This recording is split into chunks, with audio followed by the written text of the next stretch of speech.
روشلات ناوین دیسا لبر دریه پیکهاتنه که نو یا لشکریه دولت یکبوین آمریکایی به بالافرین شر و موشکان êrişî ایرانی کر تارانه جب موشک و درونان و جاریم êrişî ناوندین آمریکایین لکویت بحرین و اردن کر سروک آمریکایی دونالد ترامپ جاره کردن گفخوار و دم دای ایرانی هم وقت ویجی پلانا خویا و باجش کشتین که ده هرمزی را درباز ببم وکشیا گاف باش دا آوید دناوا ویگش بنا شرده دورپیچا سر هرمز دیسا دسپیکریه و بازارین جهان جی با اوه که راست جویه که باندور دبن.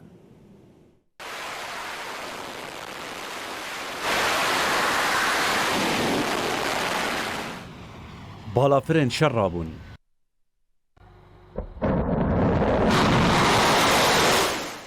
موشکن تاریتی بروناهی خواه رونی کرن.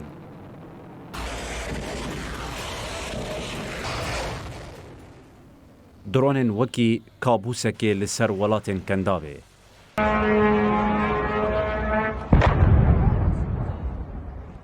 افدیمنن داوی ینجروشا شر لروجلات ناوین یدنابرا امریکا و ایران دیا.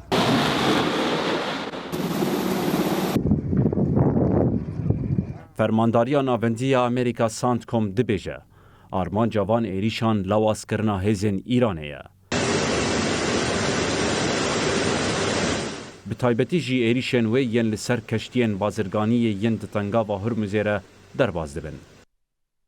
ده همان دمه ده امریکا دورپیچا دریایی یا لسر بندرین ایران دیسا دست بیکر. لگور داخیانیا سانت کومه زیدتری 20 کشتین شر و سدان بالافر لهرم روجلات ناوین آماده نه و دروشا آماده باشیه دنه. ایران جی برسف داوان ایریشان. لگوری داخیانین فرمی هزن ایران ایریشی بنگهن امریکی لکویت اردن و بحرینه کرنه. مدیای فرمیا ایران راگ هاند کو به بالافرین بمروف دپوین که هزن امریکی لبنگاه الازرق اردن بکارتیننجی هاتنا آرمانچ کرن. به هیچ عنوان به آمریکا اجازه دخالت در مدیریت ده همان دمه ده سپای پاسدارین ایران راگ هاند کو لدجی نابندک لوجستیک یا امریکی لکویت موشکن کروز هاتنا بکار آنین. لبحرین جی نابندا فرمانداری یا فیلویا پنجمین یا امریکای و هند دپوین لوجستیک و سوتمنی بونا آرمانجا ایریشان. All they have is fake news because they have the fake news would rather see us lose the war. سروک امریکا دونالد ترامپ هشیاری داکو اگر تهران حتی داویا هفته یا بی پیمان ارینکه ده فرمانا ایریش لسانترال الکتریک و پرن ایرانه بده.